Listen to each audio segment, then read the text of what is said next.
Once upon a time, of all the good days in the year, on Christmas Eve, old Scrooge sat busy in his counting-house. It was cold, bleak, biting weather, foggy withal, and he could hear the people in the court outside go wheezing up and down, beating their hands upon their breasts and stamping their feet upon the pavement stones to warm them. The city clocks had only just gone 3, but it was quite dark already. It had not been light all day. The candles were flaring in the windows of the neighboring offices, like ruddy smears upon the palpable brown air.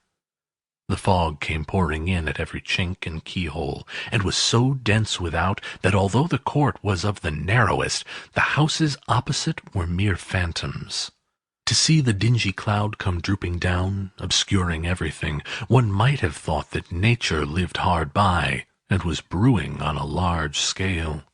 The door of Scrooge's counting-house was open, that he might keep his eye upon his clerk, who, in a dismal little cell beyond, a sort of tank, was copying letters. Scrooge had a very small fire, but the clerk's fire was so very much smaller that it looked like one coal. But he couldn't replenish it, for Scrooge kept the coal-box in his own room. And so, surely, as the clerk came in with the shovel, the master predicted that it would be necessary for them to part. Wherefore, the clerk put on his white comforter and tried to warm himself at the candle, in which effort, not being a man of strong imagination, he failed. "A Merry Christmas, Uncle! God save you!" cried a cheerful voice.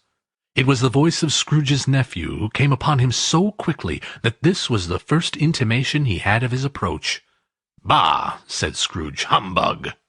He had so heated himself with rapid walking in the fog and frost, this nephew of Scrooge's, that he was all in a glow. His face was ruddy and handsome.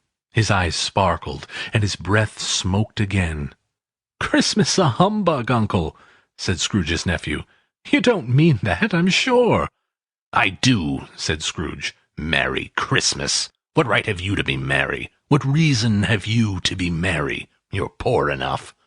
"Come, then," returned his nephew gaily. "What right have you to be dismal? What reason have you to be morose? You're rich enough." Scrooge, having no better answer ready on the spur of the moment, said, "Bah!" again, and followed it up with, "Humbug!" "Don't be cross, Uncle," said the nephew. "What else can I be?" returned the uncle. "When I live in such a world of fools as this? Merry Christmas! Out upon Merry Christmas! What's Christmas time to you but a time for paying bills without money? A time for finding yourself a year older, but not an hour richer? A time for balancing your books and having every item in 'em through round dozen of months presented dead against you? If I could work my will," said Scrooge indignantly, "every idiot who goes about with Merry Christmas on his lips should be boiled in his own pudding, and buried with a stake of holly through his heart. He should." "Uncle!" "Nephew," returned the uncle sternly, "keep Christmas in your own way, and let me keep it in mine." "Keep it?" repeated Scrooge's nephew.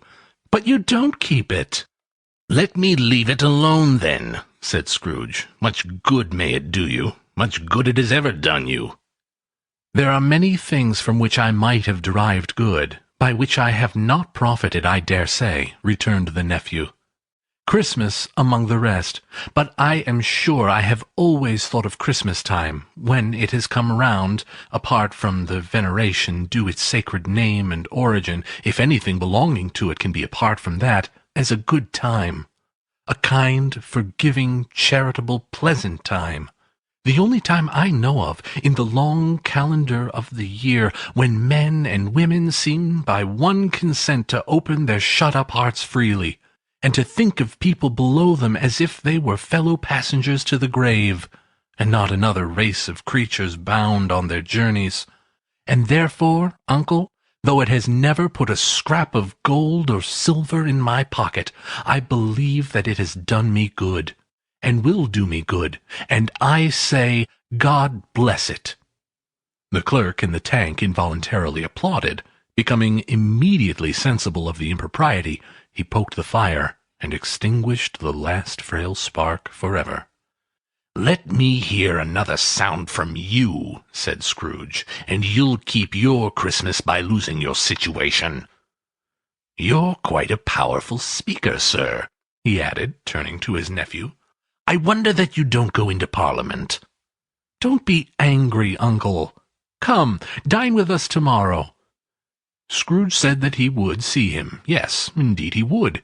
He went the whole length of the expression, and said that he would see him in that extremity first. "But why?" cried Scrooge's nephew. "Why?" "Why did you get married?" said Scrooge. "Because I fell in love." "Because you fell in love!"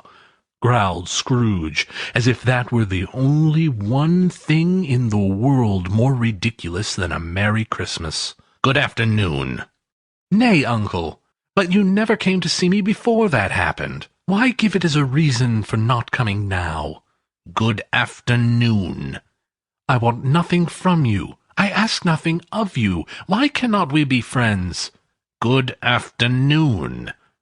"I am sorry, with all my heart, to find you so resolute. We have never had any quarrel to which I have been a party, but I have made the trial in homage to Christmas, and I'll keep my Christmas humor to the last. So a Merry Christmas, uncle." "Good afternoon," said Scrooge, "and a Happy New Year." "Good afternoon," said Scrooge. His nephew left the room without an angry word, notwithstanding. He stopped at the outer door to bestow the greetings of the season on the clerk, who, cold as he was warmer than Scrooge, for he returned them cordially. "There's another fellow," muttered Scrooge, who overheard him. "My clerk, 15 shillings a week, and a wife and family, talking about a Merry Christmas. I'll retire to Bedlam."